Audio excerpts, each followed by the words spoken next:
Bismillahirrahmanirrahim.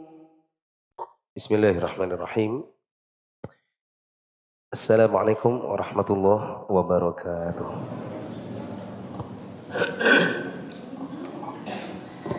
Alhamdulillahirabbil alamin. Hamdan katsiran thayyiban mubarakan fihi kama yuhibbu rabbuna wa yarda. Asyhadu an la ilaha illallah wahdahu la syarikalah wa asyhadu anna Muhammadan abduhu wa rasuluhu la nabiyya ba'dah. Hadirin dan hadirat yang dirahmati Allah, kita bersyukur kepada Allah pada kesempatan malam hari ini bisa kembali melanjutkan pembahasan kitab Rasyul Barat Syarah Al-Adab Al-Mufrad. Di pertemuan malam ini insyaallah kita akan bahas bab ke-183, Babu Islahi Dzatil Bait. Bab 183, memperbaiki hubungan di antara sesama manusia. Bab ke-183 berbicara tentang dorongan dari agama kita, yaitu dari Allah dan Rasulnya, untuk bisa menjalin persatuan.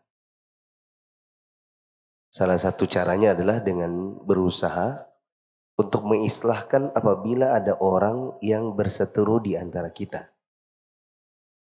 Bisa dikatakan di dalam Islam itu dianjurkan menjadi juru damai. Jika memungkinkan, jika punya kapasitas, jika mengerti permasalahan, jika didengar, maka seseorang hendaknya berlaku menjadi seorang juru damai di antara orang-orang yang berselisih. Nah, kita baca terlebih dahulu. Silakan. Riwayat 391, Sodaqoh mengabarkan pada kami, ia berkata, Abu Muawiyah mengabarkan pada kami dari Al-A'mash, dari Amr bin Murrah, dari Salim bin Abil Ja'ad, dari Ummud Darda. An Abi Darda radhiyallahu anhu, anin Nabi sallallahu alaihi wasallam qala. Dari Abu Darda radhiyallahu anhu, dari Nabi sallallahu alaihi wasallam, beliau bersabda, Ala unabbiukum bi darajatin afdhala minas salati was siyami was sadaqah? maukah kalian aku beritahukan tentang derajat yang lebih utama dari salat, puasa dan sedekah? Qalu bala. Mereka menjawab, tentu. Qal salahu dzatil bain wa fasadu dzatil bain hiya al-haliqah. Lalu beliau bersabda, memperbaiki hubungan di antara sesama, sedangkan merusak hubungan di antara sesama adalah menggunduli agama. Terus? Penjelasan kata, salahu dzatil bain, membenahi permasalahan atau permusuhan yang terjadi di antara kaum muslimin, sehingga tercipta persatuan dan saling mencintai di antara mereka. Wa fasadu dzatil baini hiyal haliqah, rusaknya hubungan di antara orang-orang yang mempunyai permasalahan adalah suatu keadaan yang bisa memangkas habis agama hingga ke dasarnya, sebagaimana pisau cukur yang memotong habis rambut kepala. Terus. Kandungan hadis yang pertama, dalam hadis ini terdapat anjuran dan dorongan agar berusaha memperbaiki atau mendamaikan hubungan di antara orang-orang yang bermasalah dan berusaha menjauhkan kerusakan hubungan mereka. Perdamaian adalah sebab utama untuk berpegang teguh pada tali agama Allah dan terhindar dari perpecahan di antara kaum muslimin, sedang rusaknya hubungan adalah kerusakan agama. Kedua, orang yang berusaha mendamaikan, ia mendapatkan keutamaan melebihi keutamaan orang yang senantiasa berpuasa dan sholat. Ketiga, ancaman keras dari perselisihan dan rusaknya hubungan, karena keburukan dari rusaknya hubungan di antara orang-orang yang bermasalah akan menghalangi pelaksanaan ketaatan dan menghalangi terhimpunnya berbagai kebaikan. Jemaah yang dirahmati Allah, agama kita ini mendorong untuk umatnya bersatu. Ada banyak bukti bahwa di dalam agama kita disuruh untuk bersatu. Dilarang berpecah belah, dan kalau seandainya terjadi perselisihan, maka hendaknya ada orang yang berada di tengah sebagai juru damai. Mari mencatat beberapa bukti agama Islam ini mengajak orang bersatu. Bukti pertama, adanya ajaran tauhid. Karena di zaman dahulu orang-orang Arab itu suku-sukunya satu dengan yang lain bisa berkelahi hanya untuk urusan sepele. Hanya untuk urusan pengairan.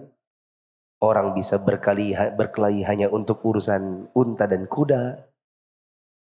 Ketersinggungan yang sangat sensitif. Ya, dan di antara dua kabilah yang paling sengit berseteru di zaman dahulu adalah Aus dan Khazraj. Dan setelah datang Islam, diajarkan Nabi SAW untuk bertauhid, maka kedua suku ini akhirnya menjadi saudara. Bukti yang kedua, di dalam agama kita ada amalan badan yang paling utama. Apa itu? Apa amalan badan yang paling utama? Kok diam? Salat. Amalan badan paling utama. Kalau amalan hati paling utama? Tauhid.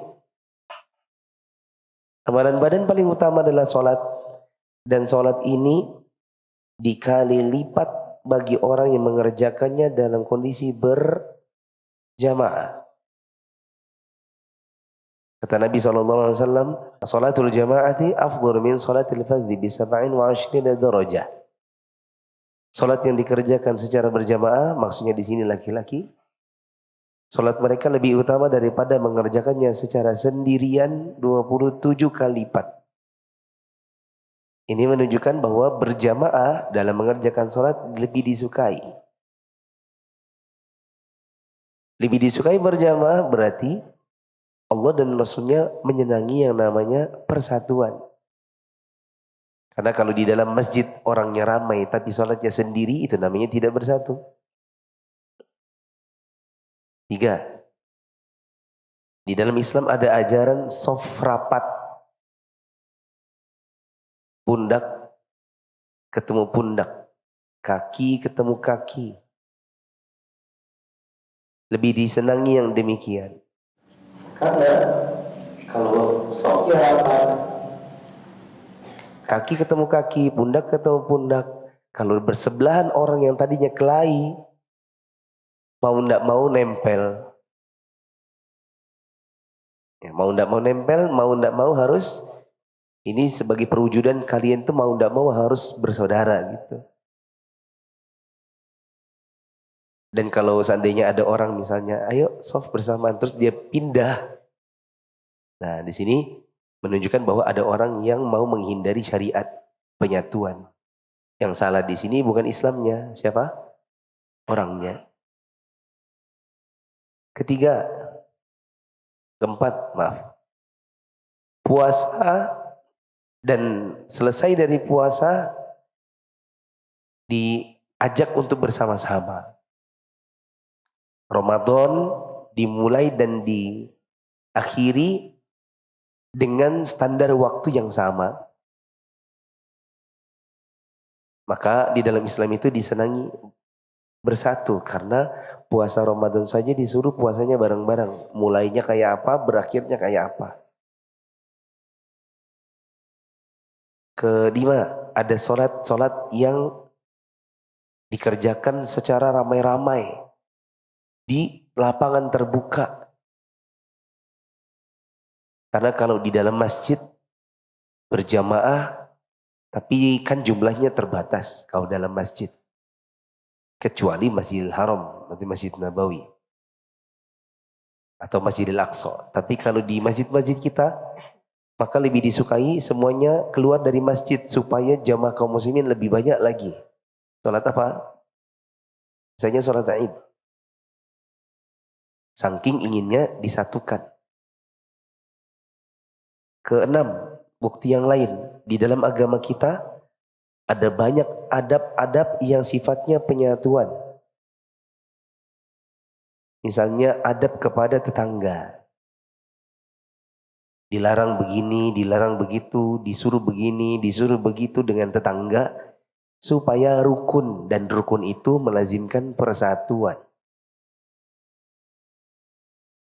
Ada adab berikutnya, yang keberapa?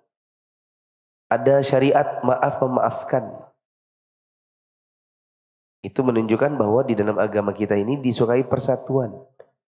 Karena kalau tidak ada maaf memaafkan, maka yang terjadi hanyalah permusuhan dan perpecahan.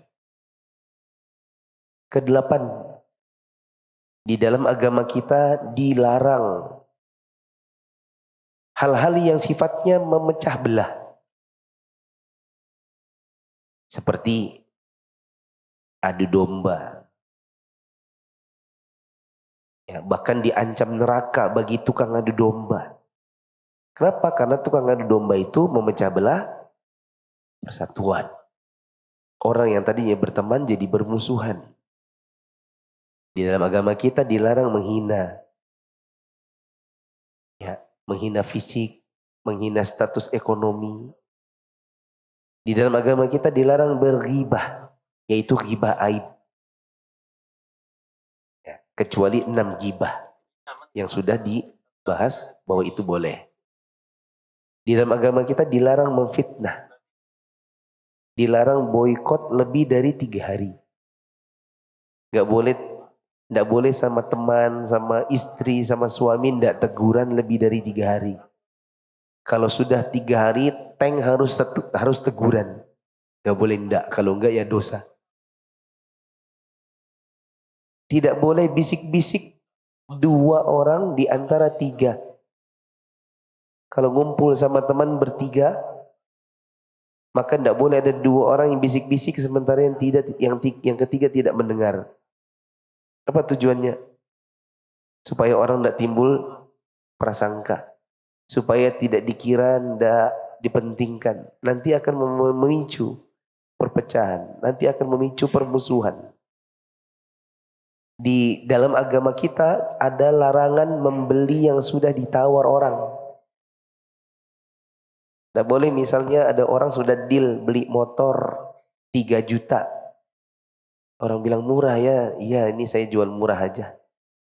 Ya, dibeli 3 juta padahal motornya masih bagus. Ada orang bilang, saya deh 3,5 juta, ku tambahin 500. Gak boleh nyerobot. Karena kalau nyerobot, nanti akan menimbulkan permusuhan. Siapa dengan siapa? Siapa dengan siapa? Nggak. Pembeli sama pembeli. Penjual sama pembeli. Ya kan? Pembeli pertama tentu akan berkata, loh kok kamu jual sama pembeli kedua? Iya soalnya dia nambahin 500. Wah kamu ini gimana? Akhirnya pembeli 1 marah sama penjual. Kalau ternyata pembeli 2 temannya, dia marah juga. Dia bilang, kamu ini nyerobot. Kamu tahu kan saya duluan? Jangan pura-pura enggak tahu kamu. Antum kan tadinya enggak tahu itu motor kan? Pas saya cerita-cerita ada motor bagus gini, tiba-tiba kamu datang ke sana. Kelakuan. Ya. Kayak sepenting itu kan 500.000, 3 juta. Motor 3,5 juta dibandingkan pertemanan kita. Habis itu marah, berkepanjangan. Pembeli 1 lawan pembeli 2. Pembeli 2-nya marah juga sama penjualnya. Kenapa kamu kasih tahu saya yang beli? Kamu juga bikin saya berkelahi. Nggak ada yang akur 3-3-nya. Di dalam agama kita dilarang meminang yang sudah dipinang. Nah, ini mirip-mirip sama yang tadi. Akhirnya yang meminang yang sudah diterima marah sama si calon, malah sama si bapaknya calon. Maaf Pak, saya sangat tersinggung. Karena Bapak sudah bilang sama saya, iya diterima. Kenapa tiba-tiba ada datang teman saya, Bapak terima juga? Marah sama si calon mertua. Dia marah juga sama si peminang kedua. Kamu kan tidak tahu itu akhwat tadinya, kalau bukan saya cerita-cerita. Kenapa kamu ikut-ikutan melamar? Mentang-mentang kamu lebih ganteng dari saya. Mentang-mentang bawa mobil, saya cuma bawa motor. Mentang-mentang lebih putih. Akhirnya saya tidak jadi saya nikah. Marah dia sama temannya. Ya. Sampai pernah kan di kajian ini, di masjid ini, di bagian awal bab buku ini, ada yang ceritanya dia bunuh. Siapa yang dia bunuh? Si perempuan itu kan? Ya. Dia bunuh si perempuan karena dia diserobot oleh apa? Dia apa sih namanya itu? menolak yang ini, bilang itulah gitulah. Saking cemburunya. Itu padahal dalam kondisi normal. Saya tidak mau sama kamu, maaf, sudah normal saja kan. Saya terima yang itu. Saking cemburunya ini bunuh si perempuan. Di kisah yang di awal-awal bab itu. Tentang berbakti pada orang tua. Dia ngadu sama Ibnu Abbas bila tidak salah.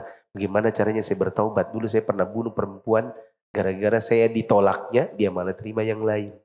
Saya terbakar cemburu. Itu padahal normal loh. Apalagi yang tidak normal. Wajar kalau dia nolak, dibunuh. Nah ini ditelikung, diserobot. Nah ini tidak wajar. Maka kasus-kasus pembunuhan akan bertambah. Kalau seandainya yang seperti itu tidak dilarang. Islam juga yang keberapa itu? Ke-9 atau enggak tahu yang keberapa sudah? Ya, saking banyaknya tadi. Di dalam Islam boleh bohong supaya orang damai. Bohong di sini ada 2. Yang tahu dapat secangkir jahe panas. Boleh berbohong demi mendamaikan orang. Nah, bohongnya itu ada 2 macam. Siapa yang tahu?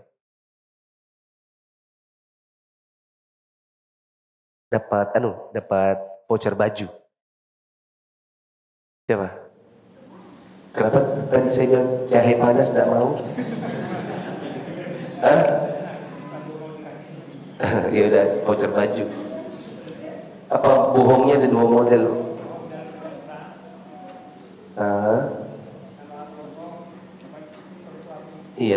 Iya betul. Salah ya, salah. Boleh bohong untuk damaikan orang. Nah, cara bohongnya ada 2 untuk damaikan orang. Siapa yang bisa? Ada di BDI hari Ahad lalu. PDI yang bukan Ustadz Alfianto.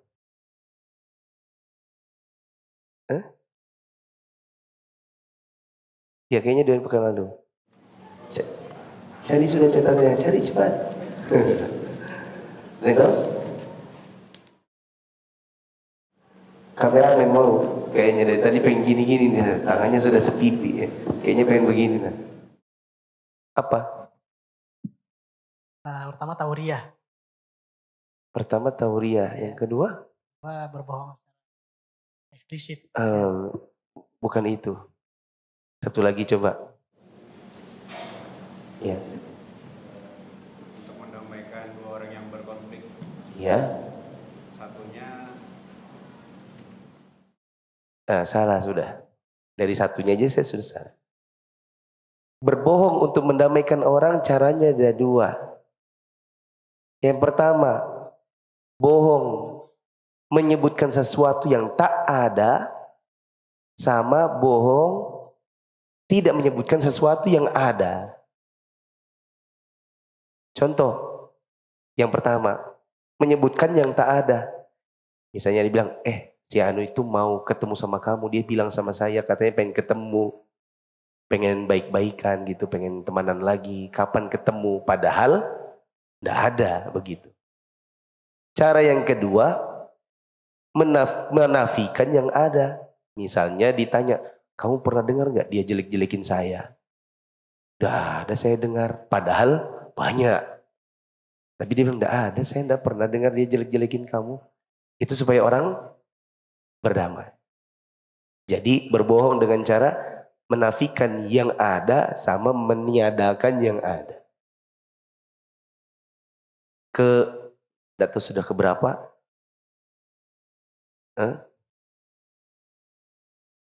Bukti yang lain bahwa Islam itu ingin kita bersaudara. Misalnya kita dikatakan oleh Nabi tubuh yang satu. Ya, kalbunyan, kita dibilang seperti bangunan yang satu. Yashuddu ba'duhu ba'du. Yang bagian yang satu menguatkan bagian yang lain. Kita dibilang juga seperti tubuh yang satu. Yaitu kalau ada satu bagian tubuh sakit, maka bagian tubuh yang lain ikut merasakannya. Ya. Yang sakit adalah pinggang, maka misalnya kalau orang itu kan pilek, ya yang sakit radangnya hidung, matanya juga ikut berair. Kalau sakit dan pergi ke rumah sakit, maka yang sakit badannya yang sakit, sama hatinya juga sakit, karena harus keluar uang, ya kan? Hatinya merasa, aduh sakitnya, keluar lagi berapa ratus ribu. Berikutnya ada namanya ibadah haji. Dan ibadah haji itu salah satu perkumpulan terbesar kaum muslimin. Kalau ada haji maksudnya juga ada umroh. Bukti yang lain, Islam itu mewajibkan zakat dan mensunnahkan sedekah infak. Zakat diwajibkan, infak sedekah dianjurkan, disunnahkan. Supaya satu muslim dengan yang muslim yang lain bersaudara. Ya, apalagi kalau yang dikasih itu sesama keluarga. Makanya Nabi sampai bilang, sedekah kalau dikasih kepada fakir miskin, dia sedekah. Tapi kalau orang miskinnya adalah kerabat, dia 2 sedekah. Jadi nanti kalau kita punya keluarga yang misalnya lama ndak teguran, ya terus satu ngasih sesuatu, ini dari siapa? Ini dari sepupu yang di sana. Oh kok dia baik sama saya? Ndak tahu, mungkin mau baikan kali. Ya, ini balas juga deh, ini kirim dia kolak pisang. Satu kasih zakat, yang dikasih zakat kirim kolak pisang. Ya. Yang tadinya ndak teguran, lama-lama teguran. Berikutnya ada syariat salam. Memberinya sunnah, menjawabnya wajib. Ada syariat menjenguk. Ada syariat musyawarah. Yaitu kumpul, meeting, diskusi. Untuk mencapai kesepakatan. Kemudian yang keberapa sudah tidak tahu ya. Semampu antum mencatat.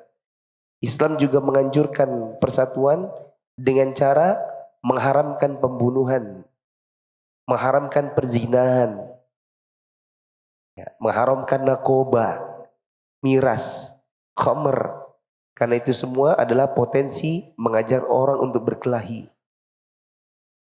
Satu lagi, bukti bahwa Islam itu menganjurkan kita untuk bersatu, dikasih pahala yang lebih baik daripada sholat sunnah, puasa sunnah, sedekah sunnah bagi yang menjadi juru damai.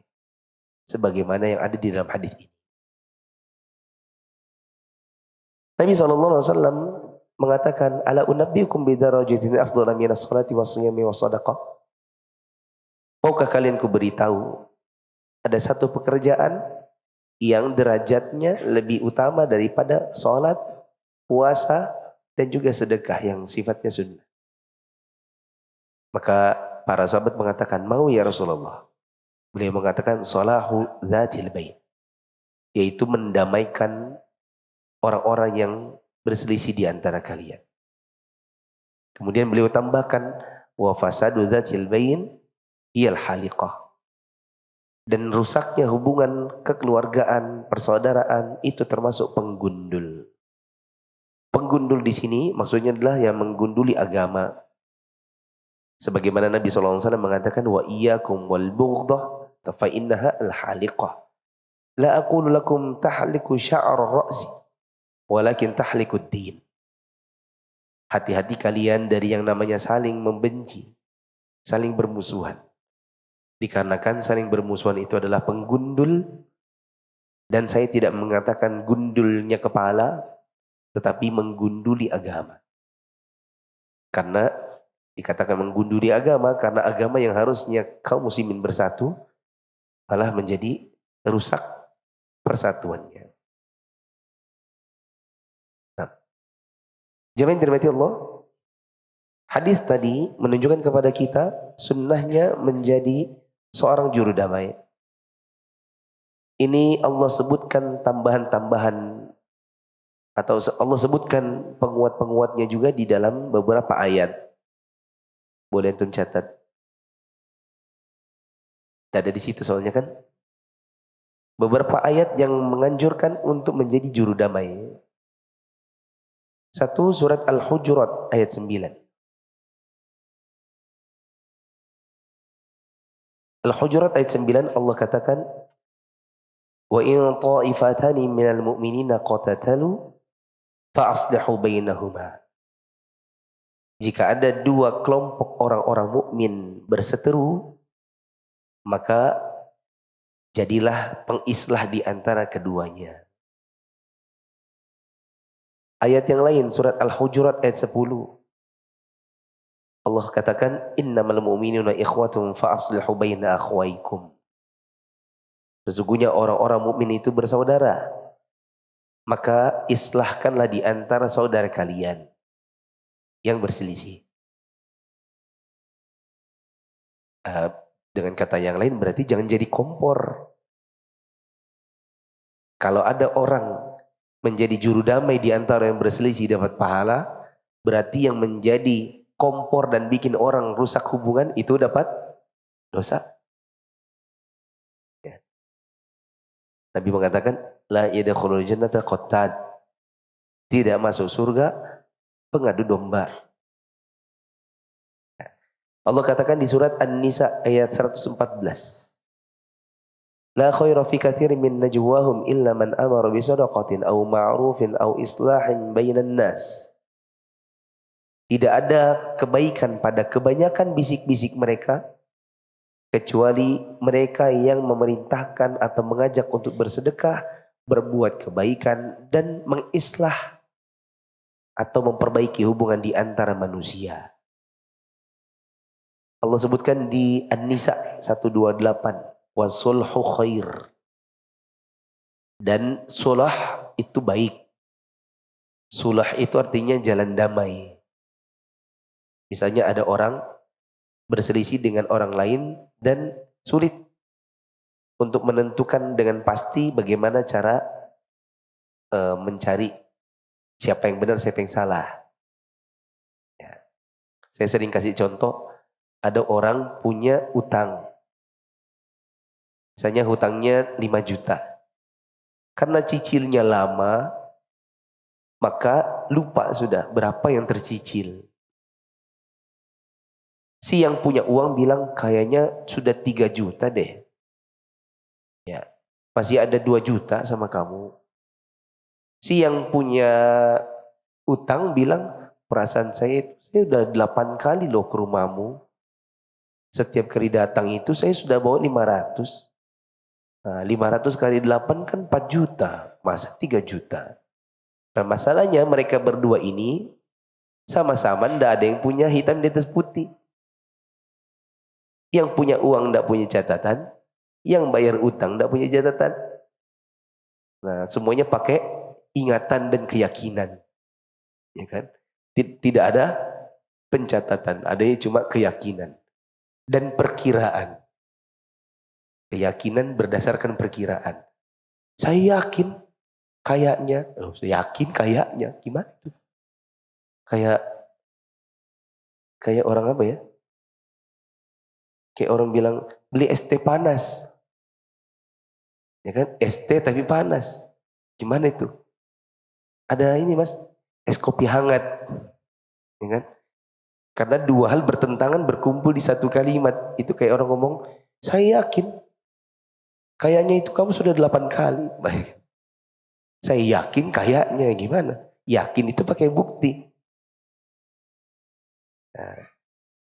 Nah karena sudah tidak ada yang bisa membuktikan juga.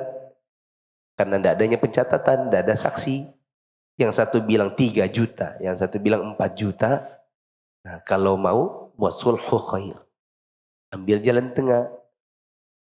Yaitu berapa kira-kira? 3,5 aja. 3,5 aja sudah ya. Seandainya nanti ternyata memang baru 3 juta, berarti saya bersedekah ke kamu 500.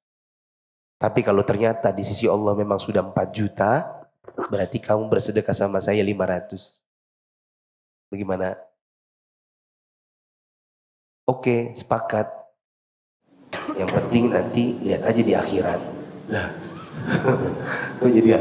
Tetap aja ujung-ujungnya akhirat, maka ini enggak sulh namanya. Ya. Sulh itu oke, deal. Setelah itu saling merelakan di sisi Allah. Kalau orang Balikpapan bilang beredaan. Ya. Sebagai penguat dari bab ini, kalau kita bilang Nabi SAW adalah uswatul hasanah, beliau adalah suri tauladan kita dalam kebaikan, dalam semua hal, maka kalau Nabi SAW menganjurkan kita menjadi seorang juru damai, maka beliau duluan. Berapa banyak orang yang bermediasi di hadapan beliau. Di kajian ini juga kan ada kisah mediasinya siapa, masih ingat? Yang ingat kasih voucher. Nabi mediasi siapa?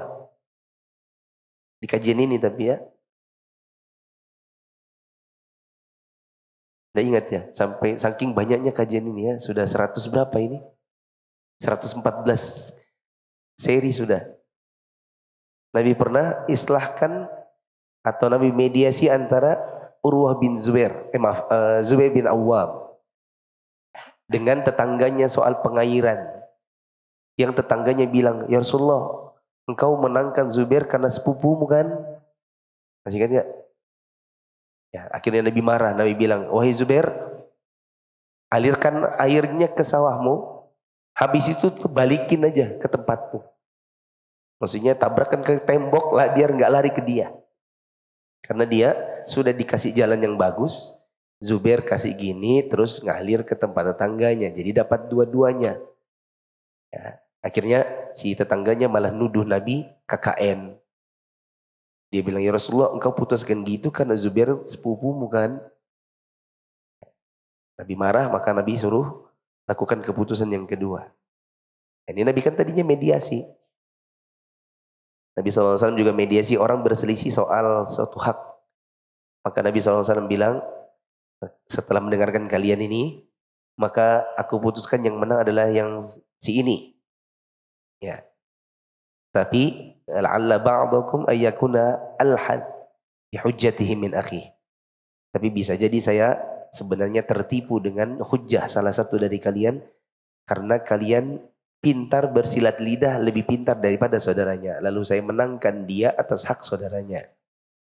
Siapa yang mengambil hak saudaranya maka aku sedang memotongkan batu dari api neraka. Ini Nabi menjadi mediator di antara orang-orang berselisih. Catatan yang tidak ada di sini ada di Syekh Abdul Razak, tapi catatan beliau nggak terlalu banyak. Kebetulan saya pernah punya catatan ini lebih banyak waktu di kajian Mulia dengan Manhaj Salaf. Yaitu metode memediasi orang. Bisa dicatat. Metode atau langkah-langkah memediasi orang lain. Ini bisa dilakukan misalnya ya. Seorang ustadz memediasi dua lembaga. Seorang ustadz memediasi dua muridnya. Suami memediasi istri sama ibunya. Suami memediasi istri sama ibunya. Ibunya siapa? Biasanya sih kelahinya sama mertua, ya enggak? Kalau kelahinya sama ibu kandung mah suami enggak perlukan. Anak tinggal ngomong sama ibunya. Yang paling sering terjadi adalah istrinya kelahi sama mamanya si suami. Maka si suami enggak boleh pihak sini, pihak sono. Harus jadi mediator. Ya. Jangan menjadi laki-laki malah enggak bisa jadi pemimpin. Nah, ini kan perempuan, ibu perempuan. Masa laki-laki tidak bisa memediasi dua perempuan? Bisa juga dilakukan misalnya oleh seorang orang tua untuk memediasi dua anaknya. Anaknya sudah besar-besar. Bisa juga dilakukan oleh seorang untuk memediasi anaknya dengan menantunya. Ya, seorang dengan iparnya dan seterusnya. Berikut ini langkah-langkahnya. Satu, pahami kemampuan diri sendiri. Seperti kedewasaan dan pengetahuan. Pahami diri sendiri dulu. Saya dewasa enggak ya? Kalau dianggap belum dewasa, maka enggak usah lantih. Mau mendamaikan orang, nanti orang malah tambah berselisih. Ya. Misalnya ada ikhwan baru ngaji begitu ya. Baru ngaji. Terus dia dengar misalnya anggaplah ustadznya berselisih sama ustadz yang lain. Nah, dia datang ke sini, datang ke situ, terus ustadz saya mediasi ya. Antum siapa? Yang ada antum nukil sini, nukil sono malah jadi adu domba akhirnya. Sama pengetahuan. Misalnya antum mau mendamaikan siapa? Suami sama istri. Berarti antum juga harus mengerti hukum-hukum rumah tangga. Kita mau, ustadz mau mendamaikan ikhwan dengan ikhwan dalam masalah muamalah. Dia sendiri tidak ngerti muamalah. Jangan. Karena kan tidak semua ustadz pintar muamalah. Ya. Maka jangan. Kedua, yakinkan bisa adil dan tidak pilih kasih. Kalau kita mau mediasi, kita harus yakini, oh, saya di dalam hal ini pasti insya Allah adil, tidak pilih kasih. Jangan sampai nanti, nah misalnya ada ustadz mau mediasi ikhwan sama ikhwan. Tapi ikhwan yang satu adalah ikhwan yang setiap bulan ngasih dia sumbangan 10 juta untuk operasional dakwahnya.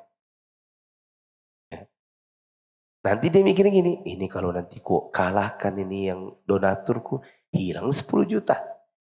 Ya kan? Maka daripada dia mencelakakan dirinya, mendingan dia suruh antum berdua ke yang lain aja, ke Ustadz Anu aja. Anda enggak bisa. Karena di sini nanti anak khawatir enggak bisa adil. Ya. Ketiga, yakinkan bisa diterima. Misal dewasa iya, berpengetahuan iya, jago muamalah oke, pintar masalah hukum-hukum rumah tangga iya, adil iya, tapi nggak bisa diterima. Gimana? Ya, tidak bisa diterima misalnya karena faktor apalah. Jadi kita lihat ini, buat apa juga saya memediasi mereka? Toh saya ini juga nggak akan bisa diterima di antara mereka. Misalnya karena saya adalah ustadz baru lulus. Sementara yang berseteru ini ikhwan-ikhwan tua-tua. Ya. Nanti saya ngomong gini ujung-ujungnya yang satu juga antum kan masih baru lulus. Daripada saya terhinakan mending gak usah. Ya. Kebetulan saya pengalaman pribadi begitu. Ya. Yang ada dengerin sini gimana Pak? Tak dengerin. Gini Ustadz Anu, oke, saya catat ya.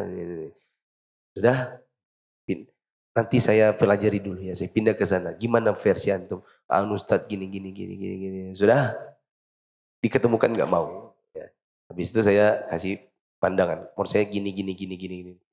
Sudah selesai, saya pikir diterima, ternyata tidak diterima. Ya. Yang ada, yang satu bilang, kalau saya itu lebih suka sama Ustadz Anu, Ustadz. Karena Ustadz Anu itu bijaksana.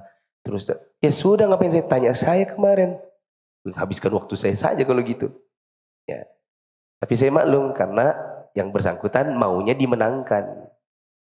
Nah ya sudah kalau gitu, kita sudah yakin ini kalau saya ngomong juga nggak bakal diterima, maka mending nanda usah. Ngabisin waktu nanti. Keempat ya. Siap dengan resiko dimusuhi oleh salah satu atau bahkan keduanya.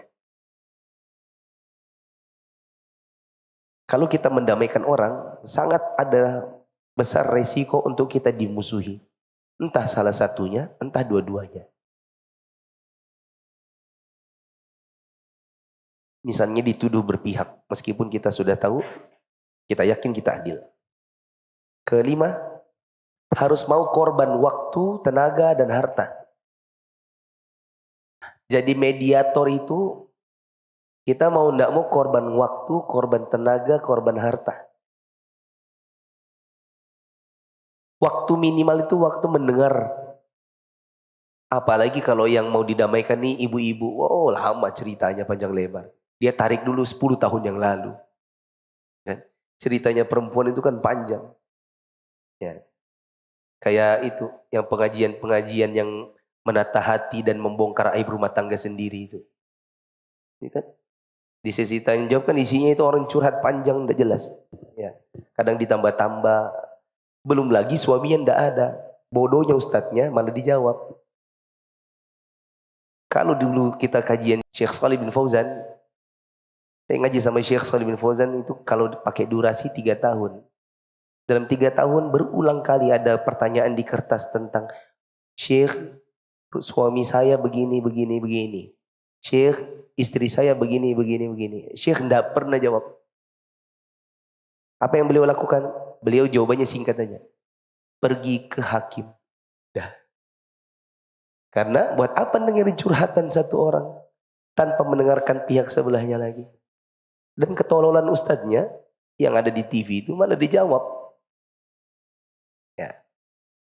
Karena orang menjadi seorang mediator masalah orang itu harus dengar dua-duanya. Harus ada waktu untuk dengar dua-duanya. Supaya tidak salah menghukumi. Al-hukmu ala syai' far'un an tasawwuri. Cabang dari hukum dari sesuatu itu cabang penggambarannya. Baru dengar satu pihak langsung dihukumi. Ya langsung apalagi yang curhat cewek supaya nanti ada nangisnya, supaya nanti ada dramanya gitu, supaya nanti semuanya pada tersentuh gitu, tisu-tisu berhamburan. Ya. Langsung dimenangkan perempuan. Seorang perempuan itu harus dihormati. Wow, senang istrinya. Padahal kalau nanti saya tanya suaminya, bisa jadi kebalikannya. Ya. Korban waktu tadi buat dengerin orang curhat panjang. Korban tenaga. Kadang kita harus bantu apa? Kadang korban harta. Nah, saya pernah berselisih sama teman. Antum mungkin pernah dengar.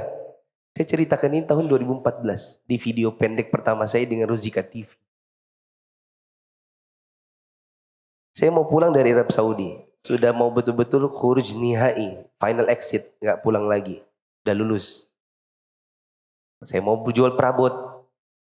Ada kulkas, lemari, kasur, AC, itu yang besar-besar. Kalau saya jual satu-satu murah dan repot. Pengennya jual terus kalian seperabotnya dan gantikan saya ngontrak di sini, itu paling enak. Saya bikinlah pengumuman-pengumuman di kampus, ditempel-tempel, dapat satu orang Yaman, namanya Ziyad. Sudah dia datang ke rumah, dia lihat, oh ini totalnya gini-gini. Saya hargai 1.100 real. Waktu itu kursnya 2.500. 1.100 real, 2.500. Berarti kulkas, lemari, TV, AC ini totalnya 2.600.000.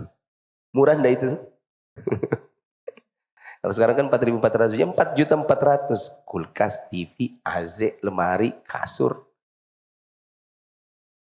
Setelah deal, saya sudah siap-siap juga ini. Tiba-tiba H-2 minggu pulang, dia bilang cancel. Ya kan? Jengkel lah saya.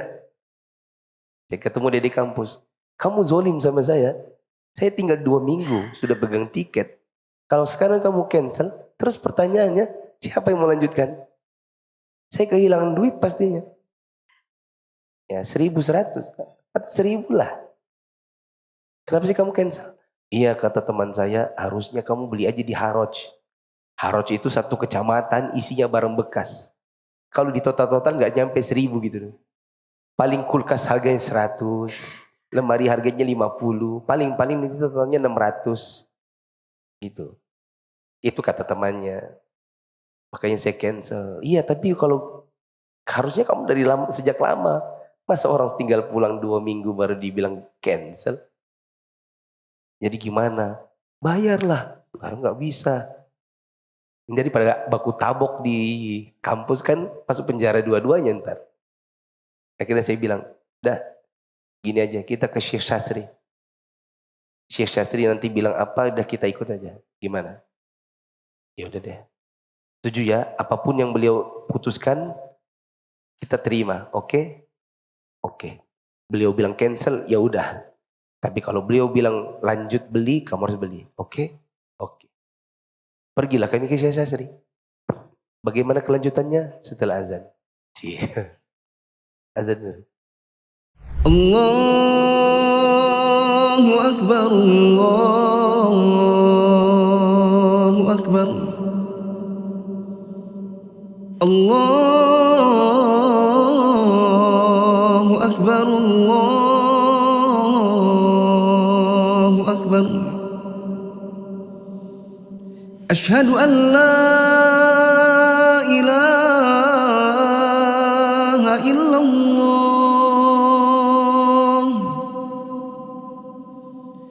Ashhadu an la ilaha illallah. Ashhadu anna Muhammadar Rasulullah.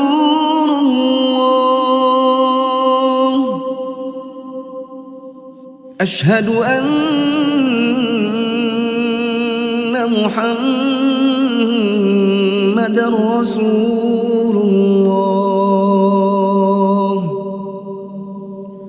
Hayya 'alas salah,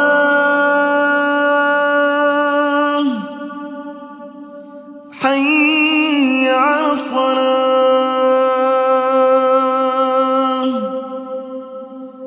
hayya 'alal falah.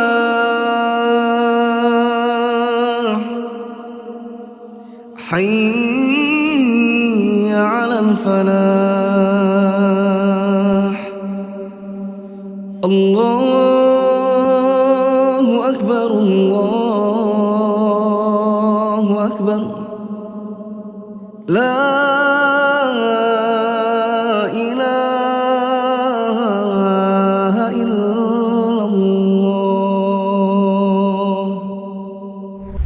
Ayo bawa harta ke surga. Dukung pembangunan sekolah Islam Mufid dengan donasi ke rekening atas nama Yayasan Muflih untuk Islam dan Dakwah.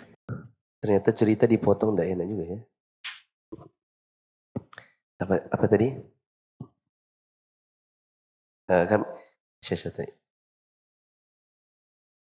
Kelanjutannya kami datang ke Syekh Syastri. Saya telepon dulu. Syekh, saya mau minta mediasi di antara saya dengan teman. Oh iya, jam berapa, jam sekian, bisa nggak Syekh? Boleh. Datang, setelah itu beliau dengarkan ceritanya. Ya saya doang yang cerita dan Ziyad kan mengiyakan. Ya gini. Betul kan Ziyad? Iya. Nah kami Syekh sudah sepakat, apapun yang Syekh putuskan, pokoknya kami ngikut. Oke. Ziyad, kamu maunya berapa? Yang kamu bilang di haraj itu. Kalau mau beli bekas-bekas di haraj. Ya mungkin budget 500 Syekh. 500. Harusnya kamu beli dari Muflih berapa? 1000. Oke. Kamu bayar 500 ya sama Muflih. Beli dengan 500. Oke? Ya Syekh, insya Allah. Senang Ziyadnya. Ya kan? Karena ini tinggal 500. Ya. Habis itu Muflih gimana? Tidak apa-apa sih. Jengkel ya kurang 500. Ya, tapi gimana lagi kan kita sudah sepakat. Sudah salaman. Nabi salaman, kata Syekh, Ziyad keluar duluan. Kamu tunggu sini. Syekh masuk dan keluar bawa duit 500. Dikasih ke saya. Jadi saya dapat berapa? 1000. Ziyad dapat berapa? Diskon 500. Ziyad dapat maunya, saya dapat maunya saya. Saya senang, Ziyad senang. Yang gak senang Syekhnya. Keluar duitnya 500. Ya memang jadi mediator harus cukup duit. Ya. Tapi jangan harap kalau sama saya datang berharap saya membayarkan duitnya. Enggak mau. Ke kafe antum yang bayar kopinya, enak aja. Lanjut yang keberapa? Langkah yang keberapa itu? 6.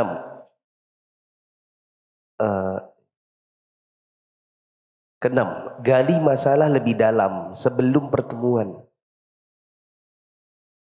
Saya bilang sebelum pertemuan karena khawatirnya nanti buang-buang waktu untuk mendengarkan mereka curhat panjang lebar. Kemudian kadang-kadang ada hal yang kalau ketemu ndak enak ngomongnya. Tapi kalau pas gak ketemu, tumpah semua. Nah mending digali lebih dalam sampai tumpah semua sebelum ketemu. Ya. Karena pas ketemu nanti pasti kadang khawatirnya ada hal yang tersimpan, malah tidak selesai. Berikutnya, ikhlaskan diri. Ikhlaskan diri. Dan bahwa kita tidak ingin cari apapun, kecuali pahala saja. Jangan bilang, oh ini saya konsultan dapat duit gitu. Saya tidak melarang, tapi kalau bisa dapat pahala itu lebih baik. Kemudian berdoa. Semoga Allah mudahkan solusinya. Berikutnya, cari tempat dan suasana yang kondusif. Cari tempat dan suasana yang kondusif. Jangan mediasi di tempat yang tidak kondusif. Ya. Misalnya lagi pernikahan, lagi di acara pernikahan, kita sini mumpung ketemu, baru di situ ada dangdutnya lagi. Kayak apa ngomong suaranya tidak terlalu kedengaran, ya, di acara pernikahannya orang, ya mungkin suasananya tidak tepat.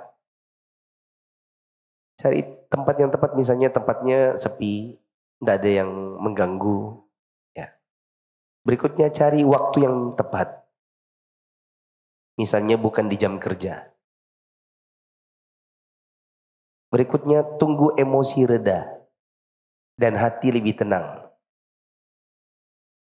Jangan bisa jadi saat kita mediasi pas lagi emosi tidak akan ketemu. Maka tunggu reda. Misalnya kita bilang ya sudah nantilah ya.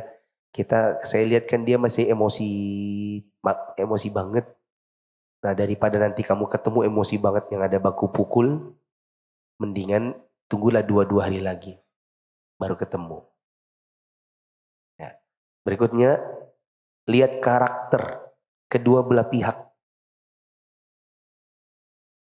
Karena karakter itu kadang-kadang menjadi bahan penting dalam menyelesaikan masalah. Karakter ini ada 4. Ada koleris, ada sanguinis, ada melankolis, ada plekmatis. Nah, antum cari aja ya, 4 karakter dasar psikologinya manusia. Plekmatis, melankolis, sanguinis, koleris. Misal yang berseteru ini, satunya melankolis, satunya sanguinis. 4 karakter ini gini. Kalau yang koleris itu yang sifatnya itu memimpin, mendominasi kadang-kadang. Kalau yang melankolis itu yang perasa. Plekmatis itu yang ya udah terserah aja. Yang penting damai. Berselisih sama orang plekmatis paling enak. Ada sanguinis. Sanguinis itu yang orangnya suka melucu, tidak serius. Nah misalnya itu mau mediasi, satunya orangnya melankolis, perasa, yang satunya adalah sanguinis, yang suka melucu. Misalnya silakan antum gimana? Antum gimana? Apa masalahnya? Ini saya kemarin itu sangat tersinggung. Soalnya melankolis kan. Saya tersinggung dengan kata-katanya. Dia bilang bapak saya miskin, gitu. Yang ini ketawa-ketawa. Mana ada kita bilang gitu. Itu cuma main-main aja. Kamu aja. Yang ada tidak selesai. Karena yang satunya perasa, yang satunya tukang ngolok misalnya. Nggak akan ketemu. Mendingan dari awal, nggak usah pakai mediasi. Kamu tinggal minta maaf aja, orang tersinggung. Ya.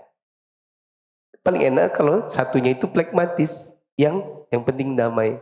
Jadi gimana? Terserah aja, ngikut aja. Alhamdulillah. Gimana menurutmu? Iya, waktu itu dia sebenarnya itu baru bayar 3 juta. Tapi menurut dia itu 4 juta. Ya kan? Terserah dah, yang ikut aja. Jadi gimana maunya apa? 3 juta ya? Iya, oke, terserah. Paling enak kalau lawannya yang pragmatis. Berikutnya. Yang keberapa itu? Ke-12.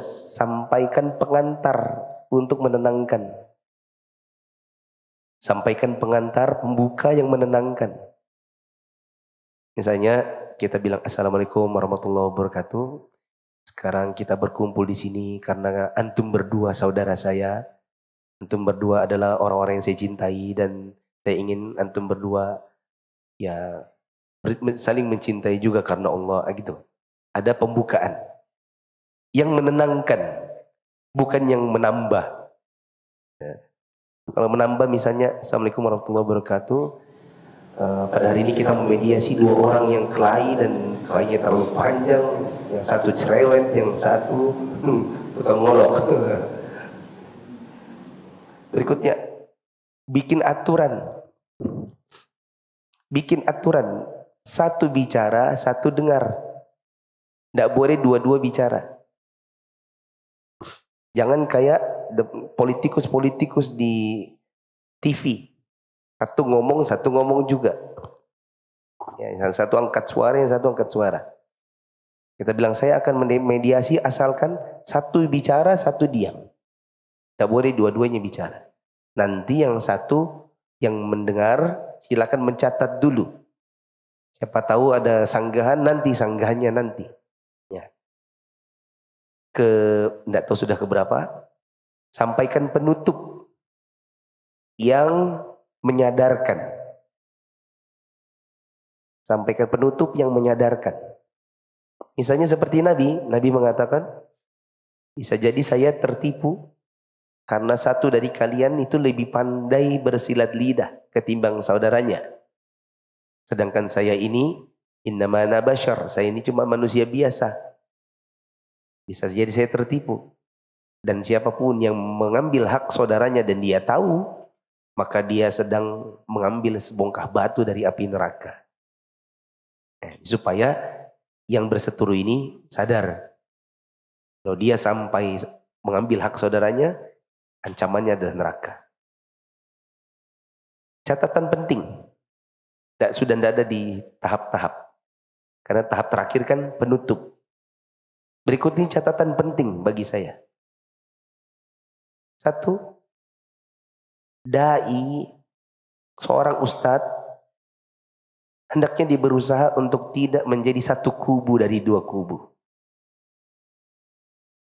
Kalau seandainya ustadz saja yang berilmu jadi satu dari 2 kubu, terus siapa yang mau islahkan? Bisa jadi ada ustadz yang memang suka berkelahi.